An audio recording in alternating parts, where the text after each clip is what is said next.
नमस्कार, मैं हूँ मनविंदर। आप सभी राष्ट्रवादियों का एमबीएन नेटवर्क में एक बार फिर से बहुत-बहुत स्वागत है।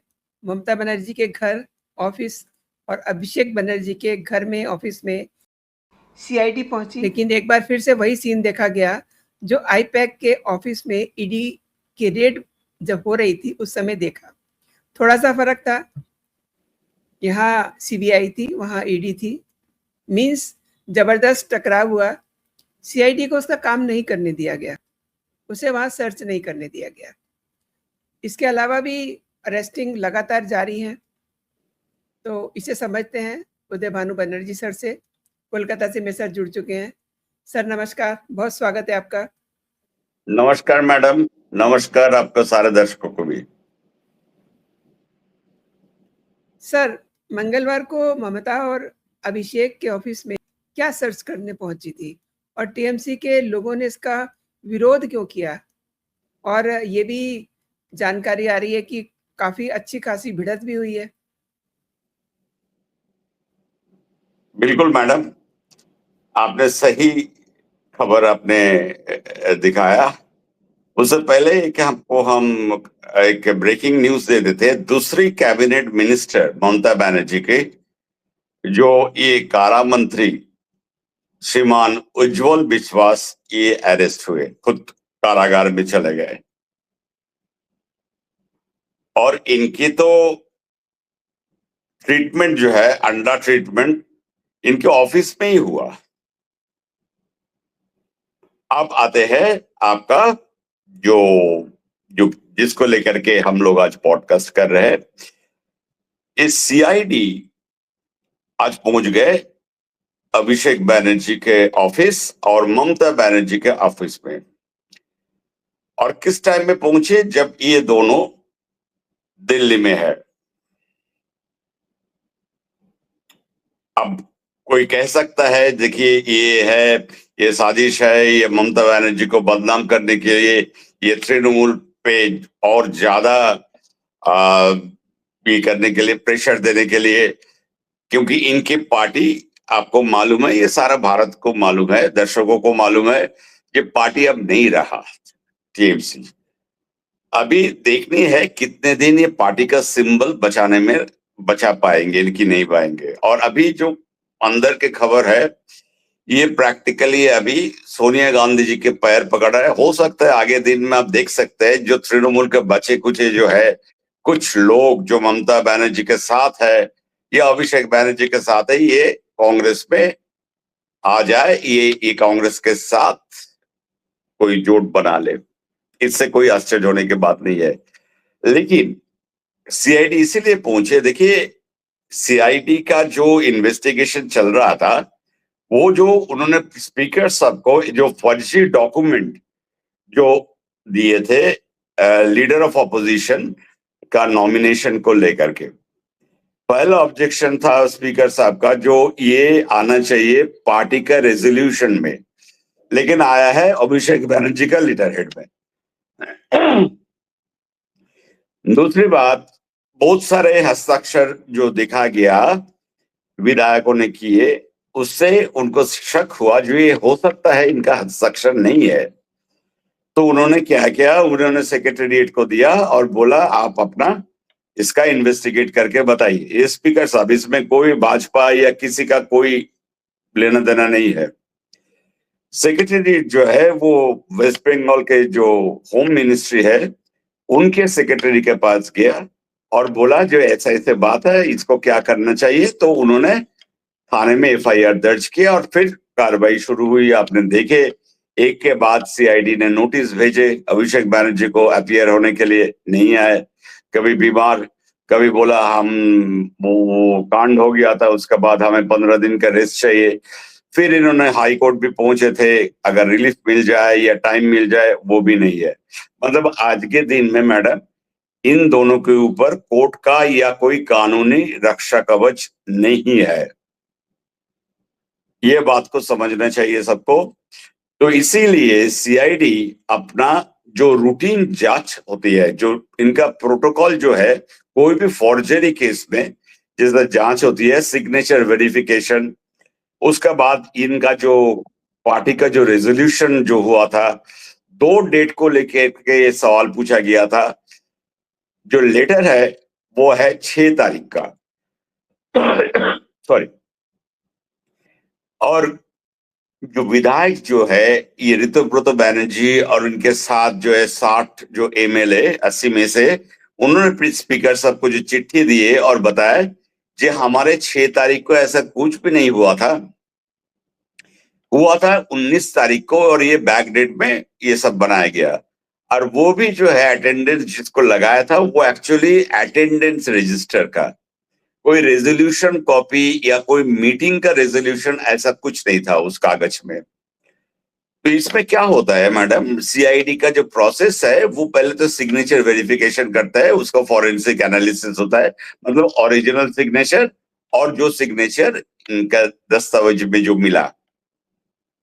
दूसरे, अभी देखिए बहुत सारे मीडिया, खास करके तृणमूल के जो सहायक मीडिया है, प्लस इनके जितने कुछ लीडर है, सारे फेसबुक, ट्विटर और दुनिया भर में एक सीआईडी का सीजन लिस्ट दिखा रहा है। उस लिस्ट का मतलब कुछ नहीं होता है मैडम। और उनका कहना है, देखिए सीज इन्होंने आया था इन्वेस्टिगेशन में और इनको कुछ मिला ही नहीं। इसका मतलब नहीं है जो सीआईडी आपने इन्वेस्टिगेशन किया नहीं, या उन्होंने क्या देखने आए थे, ये चीज सबको समझना चाहिए। उन्होंने तो कोई मटेरियल एविडेंस देखने के लिए नहीं आए थे, उन्होंने आए थे इन दोनों जो महान लीडर है ममता बनर्जी और अभिषेक बनर्जी के, इनके ऑफिस में चारों तरफ सीसीटीवी कैमरा से लगी हुई है। तो अगर 6 तारीख और 19 तारीख को वीडियो फुटेज मिलता तो उससे पता चलता था हाँ सचमुच यहाँ पे कुछ मीटिंग हुई है, कुछ लोग दिखता है, कुछ तो एक्टिविटी दिखता। टीएमसी का ऑफिस जो ममता बनर्जी के घर के साथ लगा हुआ है, या अभिषेक बनर्जी का ऑफिस जो कैमक स्ट्रीट में है, यही देखने के लिए आए। ना तो यहाँ पे कोई बंदूक, बारूद, असला ये सब सीज करने के लिए नहीं आए थे, ना तो आए थे इनका पास, मतलब अब लोग क्या सोचते हैं जी उनके पास सीआईडी गया है इसका मतलब उनके घर से भी करेंसी मिलेगी, ये जेवर मिलेगा, वो है ही नहीं। ऑब्जेक्टिव देखिए, आदमी को कैसे मतलब भड़काते हैं और कैसे जो है उल्टा सीधा समझाते हैं। तो सीजर लिस्ट में मिला नहीं कि उनका घर का फर्नीचर उठा के ले जाते, यही आप चाहते हैं जो सीजर लिस्ट में दिखाएगा। दूसरी बात है, आप एक चीज मान के चलिए, सीआईडी टीम डिजिटल एविडेंस के लिए इनका जो डीवीआर है, जो सिक्योरिटी कैमरा, वो भी सीज नहीं कर सकते हैं, क्योंकि शुभेंदु अधिकारी ये हमारे प्राक्तन मुख्यमंत्री ममता बनर्जी के लिए वही सिक्योरिटी प्रदान किए है जो होनी चाहिए।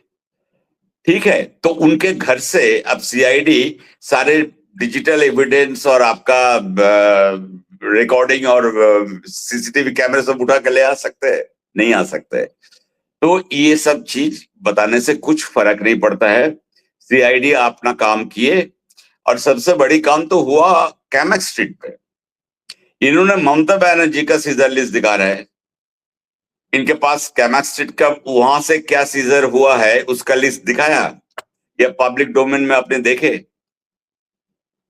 नहीं देखे, और ना तो आप देखेंगे, क्योंकि ये सारे जो है एफआईआर हुई है अभिषेक बनर्जी के खिलाफ। इस एफआईआर ममता बनर्जी के खिलाफ नहीं था, तो इसको समझना चाहिए। ठीक है, एक। दूसरा बात है मैडम, इस वक्त हमें लग रहा है जो ऐसे स्थिति बन गई है, आ, हो सकता है ये बिल्कुल हमारा गेस वर्क है, आपको मानना है, और सही होता है कि नहीं होता ये हमें पता नहीं है। लेकिन जो अभी माहौल बन गया, सिचुएशन बन गई है, कानूनी तौर से अभी सीआईडी के टीम दिल्ली जा सकते हैं, इतना तक हम कह सकते हैं दर्शकों को। आपका मतलब है कि दिल्ली में अरेस्टिंग हो सकती है?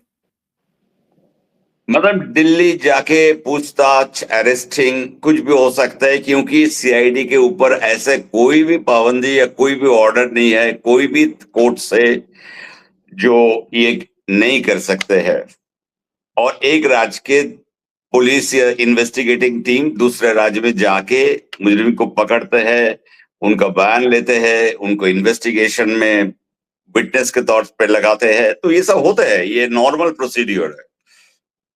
लेकिन इसको लेकर के इतना बड़ा नाटक ये लोग जो आज किए, कल्याण बनर्जी खास करके, क्योंकि हमारे यादगार में नहीं है कल्याण बनर्जी आज तक कोई भी केस सरकार के तरफ से, पश्चिम बंगाल तृणमूल सरकार का तो यही तो एडवोकेट थे जो ये सेट करते थे, कपिल सिब्बल और अभिषेक मनु सिंह भी और मेनका गुरुस्वामी और कल्याण बनर्जी, यही चार, और श्याम सरन, पांच। और कल्याण बनर्जी का ये कब किस वक्त क्या करते हैं, जो आदमी जो एक सांसद भरे पार्लियामेंट के अंदर वैसे सर्कस कर सकते हैं, ठीक है, जो सांसद का जो एक मर्यादा होता है, उसका जो एक रिस्पेक्ट, डिग्निटी, एक माहौल होती है, वो आपने तो दिखा दिया, वो तो सर्कस का मैदान बना दिया आपने। इसके बाद आप गवर्नर को लेकर के, आप कभी होम मिनिस्टर को लेकर के, कभी प्रधानमंत्री जी को लेकर के, अभी कुछ भी बयानबाजी करते रहते और नाटक करते रहते हैं। अभी कल्याण बनर्जी जैसे ये दिल्ली से कलकत्ता पहुंचे, खबर आते ही तो उनको ऊपर पीछे भी वो शुरू हो गए। अब फर्क इतना ही था, एयरपोर्ट के अंदर आप अंडा लेकर के नहीं जा सकते, नहीं तो वहां पे भी उनका अंडा का ट्रीटमेंट हो जाती। तो लोग चोट चोट स्लोगन बाजी शुरू किया, वो भी अपना चिल्ला के। मतलब ये कल्याण बनर्जी एक ऐसा है, जैसे बहुत सारे कहते हैं ना, जी अगर कुत्ता आपके पीछे भागते हैं या काटने भागते हैं तो आप भी क्या कुत्ते के पीछे भागोगे? तो कल्याण बनर्जी का ऐसे ही आप बता सकते हैं। इन्होंने फिर पहुंचे ममता बनर्जी के घर में, उनका ऑफिस में, और सारे इनका हिम्मत नहीं हुई सीआईडी को बिल्कुल जाके सामने कोई चैलेंज करे। ये टीवी में जाके, टीवी जो है बाइट दे रहा था और बड़े बड़े भड़काओ और मतलब जितना हो सके मजाक, ये सब बोल रहा है। तो क्या फर्क पड़ता है सीआईडी को? तुम्हें अगर प्रॉब्लम है, जाओ हाई कोर्ट में जाओ, सुप्रीम कोर्ट में जाओ, जहां मर्जी जाओ। तुम्हें लगता है जो ये चुनाव जो है बिल्कुल सारे गड़बड़ हुई। एक दूसरे ये जो सब्यसाची दत्ता जो है, बड़े खास आदमी है ये इंसान। आप सोचिए, इनसे बड़ा टोलाबाज पूरा पश्चिम बंगाल में नहीं है। जो सिंडिकेट की बात हम लोग आप या दर्शक सुनते हैं पश्चिम बंगाल में, सिंडिकेट राज, ये सिंडिकेट राज का यही करता धरता और इन्हीं का दिमाग का काम है। इन्होंने काम शुरू किया आज से करीब 10-12 करीब 12 नहीं, उससे भी ज्यादा, 18-19 साल पहले, जब कलकत्ता के पास एक नया, आप कह सकते हैं कलकत्ता बनने के प्लान वगैरह शुरू हुआ। वो है न्यू टाउन और राजारहाट। वहीं से उनका काम जो था, ये बिल्डिंग मटेरियल सप्लाई करना, सरिया, चूना, बालू, ये सब का काम शुरू किए। इस धीरे धीरे, क्योंकि कहीं पे भी अगर मतलब नया टाउन बनने के जब होता है तब बहुत सारे मल्टी स्टोरी बिल्डिंग, अपार्टमेंट्स, यहाँ पे बड़े बड़े, आपको जितना आईटी कंपनी, कोई भी इंडिया के बड़े आईटी कंपनी सबके यहाँ पे ऑफिस है बहुत, मतलब आईटी हब है, सेक्टर 5 जिसको कहते हैं, इस सॉल्ट लेक का। तो ये सब बनने लगा। बनाया कौन? सारे बिल्डर बनाया।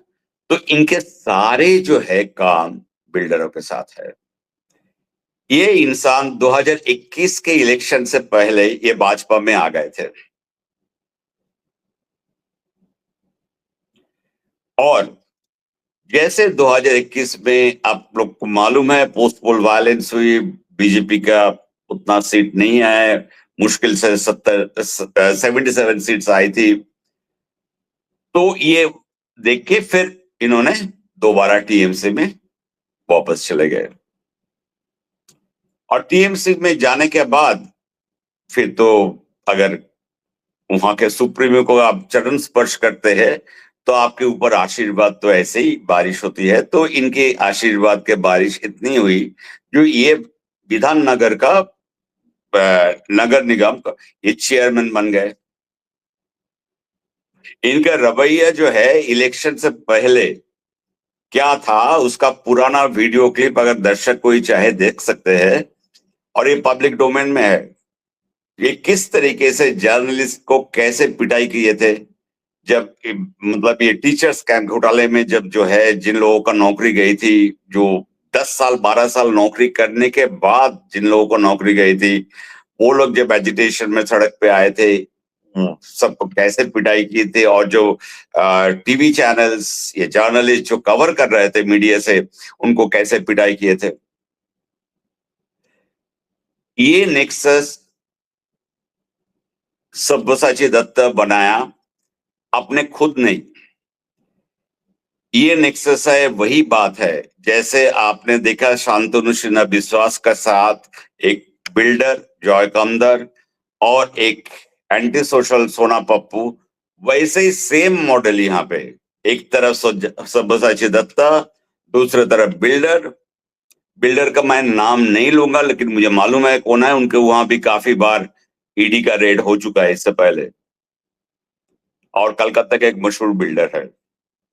टॉप 3 में से गिने जा सकते हैं। अब मैं हमारा माननीय मुख्यमंत्री जी को बताना चाहता हूं, अगर आप सही में आपको न्याय दिलानी है तो सर ये लोग को, जिन लोगों को आपने अरेस्ट किया, ये लोग तो कोई सरकारी अफसर नहीं थे, नौकर नहीं थे। ये सब लीडर थे पॉलिटिकल पार्टी, और इनको मदद किए थे वही नौकरशाही, वही बीडीओ, वही एसडीपीओ, वही थाना के एसएचओ, और वही पुलिस, वही एडमिनिस्ट्रेशन डीएम। तो बंगाल की जनता ये भी देखना चाहते हैं आप क्या कर रहे हैं इन लोगों को। एक पॉलिटिशियन या कोई काउंसिलर अगर जेल के अंदर जाता है तो ये मान के चलना कोई बड़ी बात नहीं है, उसके पीछे एक पुलिस ऑफिसर रहेगा, उसके पीछे एक सरकारी आमला रहेंगे। एक इसके बिना कर ही नहीं सकता है। तो अभी यहाँ पे देखिएगा मैडम, आगे दिन में अभी जो साफ सफाई हो रहा है पॉलिटिकल लेवल पे तो ठीक है, सब जो है उसको अप्रिशिएट कर रहे हैं। शुभेंदु जी बहुत जल्दी मतलब तेजी से इसका सोल्यूशन निकल नए दिन लड़के, बहुत पुराने फाइल भी खुल रहे हैं, बहुत पुराने जो है हिंसा वायलेंस ये सब हो रहा है। लेकिन ये जो गुंडा बदमाश माफिया जिनके घर से, जिनके ऑफिस से इतने सामान बरामद हो रहा है, कॉलेज के यूनियन रूम से ऐसे ऐसे गंदे गंदे चीज, मतलब क्या बना के रखे थे। और ये विधान नगर एरिया जहां पे सब्यसाची दत्ता का पूरा काम चल रहा है, ये 2 चीज के लिए फेमस है। अब अगर विधान नगर में आइएगा तो आपको लगेगा आप थाईलैंड या बैंकॉक में चले गए। इतना मसाज पार्लर हर एक गली में, एवरी 10th हाउस 10वां घर जो है एक पार्लर है। और दूसरी बात है यहाँ के अवैध कॉल सेंटर। कॉल सेंटर कोई भी घर में, किसी भी घर में चल रहा है, किसी को पता नहीं। आप सिर्फ देखते हैं जो उसका कुछ लड़के लड़कियां जो है वो बाहर आते हैं किसी टाइम में या फोन पे बात करते हुए, लेकिन बाहर कोई बोर्ड नहीं है, कोई कमर्शियल कोई एस्टैब्लिशमेंट नहीं है, कोई रजिस्ट्रेशन नहीं है, कुछ नहीं है। ये बहुत बड़ा कलेक्शन सेंटर है।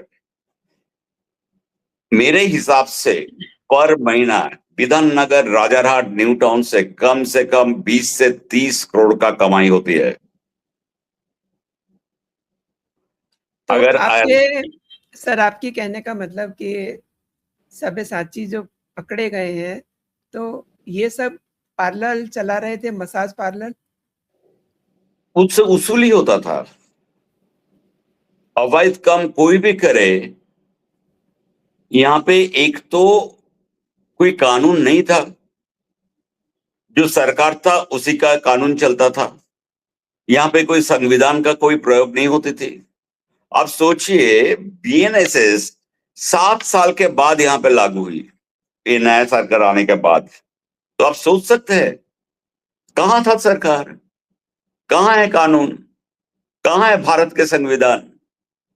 तो ये सब बनाया गया था।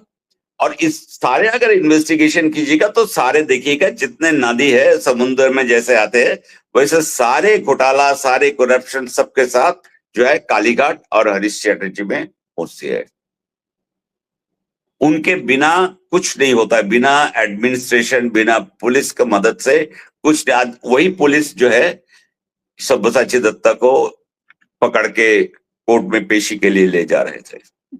एक भी याचिका इन्होंने दी है कोई भी कोर्ट में, कलकत्ता हाई कोर्ट में या सुप्रीम कोर्ट में, जो हमें लगता है जो ईवीएम से चोरी हुआ है वोट, और जबरदस्ती जो है हमारा 100 सीटों को हमको हराया गया, नहीं दिया।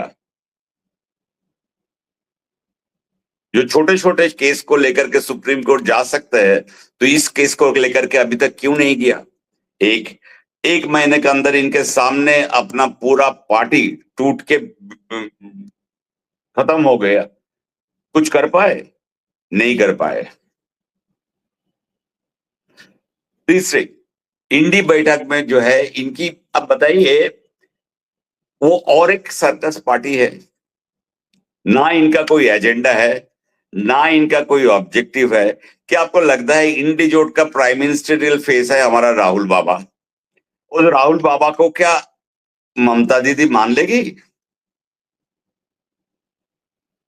या सोनिया जी ममता दीदी को मान लेगी? नहीं, आप ही जो है, भले ही वो कीर्ति आजाद, महुआ मोइत्रा ये सब बोलते हमेशा पिछले कई साल से सुन रहे हैं, जब भी ममता दीदी को तो ऑल इंडिया लेवल पे हमें ले जाना है, क्योंकि यही है हमारा प्राइम मिनिस्टरियल कैंडिडेट जो नरेंद्र मोदी से टक्कर दे सकता है। उससे पहले तो अरविंद केजरीवाल के बारे में भी ये लोग बोलते थे, तो कोई बात नहीं, ये लोग हम लोग सुनते हैं और सारे पूरे भारतवासी को मालूम है ये लोग क्या है, क्या बताते हैं और क्या करते हैं, इनका एजेंडा क्या है। तो ये सब फालतू टाइम किसी के पास नहीं है बर्बाद के नहीं इन लोगों को बात पे आने के लिए। अब जो है देखनी है मैडम, तृणमूल कांग्रेस आप अपने आप को कैसे बचाते हैं इस पार्टी और इन पार्टी का लोगो और सिंबल को। जो अभी सिचुएशन जो हो रहा है, अगर कल जाके ये जो गुट जो है जो छोड़ के आ गए, ठीक है, यहाँ पे 60 से ज्यादा भी हो गया विधायक, और उनमें अभी कुछ बड़े बड़े नाम भी शामिल हो रहे हैं धीरे धीरे, जैसे कल मैंने बताया फिराद हाकिम आ गए और बहुत सारे लोग आ रहे हैं। कोई भरोसा नहीं का आज कल परसों में देखिएगा कल्याण बनर्जी ने अपना में बदल ले। ये आदमी, ये लोग ऐसे हैं, इन लोग का जब तक सरकार से पैसा आ रहा है केस लड़ने के लिए तब तक ये लोग लड़ते हैं। अभी कपिल सिब्बल, अभिषेक मनु सिंह भी, मानेका गुरुस्वामी का फीस देने के लिए तो पश्चिम बंगाल का खजाना नहीं है। अब इनके लिए लड़ना है तो या तो तृणमूल पार्टी देगी, या अपना ममता बनर्जी अपना जेब से देगी, या अभिषेक बनर्जी अपना अकाउंट से देंगे। तो इसीलिए कोई याचिका नहीं है सुप्रीम कोर्ट में। पिछले एक महीने में एक भी केस आपने सुने सुप्रीम कोर्ट में ये लोग जाके पुराना केस को कोई बहस कर रहा है? नहीं है, क्योंकि उनको मालूम है अब पैसा वैसा मिलने वाला नहीं है। बहुत कमाया मैडम, ये 5-6 मिलके कम से कम 1000 करोड़ तो कमाया होगा सिर्फ पश्चिम बंगाल से। और उदय सर, मंगलवार को बड़े दो जो नामचीन लोग थे उनकी अरेस्टिंग हुई है, इसे क्या माना जाए?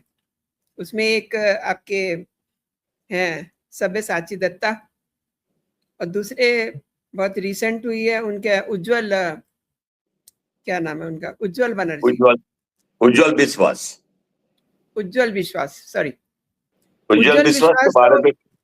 उज्जवल विश्वास तो जेल मंत्री रहे हैं ना, तो अब उनको खुद ही जेल जाना पड़ेगा। यही तो है मैडम, कार्मिक चक्र। उज्जवल विश्वास का तो अपना ऑफिस में मैं बताया ना शुरू में, इनका अंडा थेरेपी हो गया। सोचिए ऑफिस में आने वाले दिनों में उदय सर ऐसे और दृश्य देखने को मिलेंगे। जितने काले कारनामे चल रहे थे उन सब पर इस समय शुभेंदु सरकार का हंटर चल रहा है। आपने सर मेरे दर्शकों के लिए समय निकाला, उन्हें कई विषयों पे महत्वपूर्ण जानकारी दी। आपका बहुत बहुत धन्यवाद। जय हिंद, जय भारत। जय हिंद मैडम।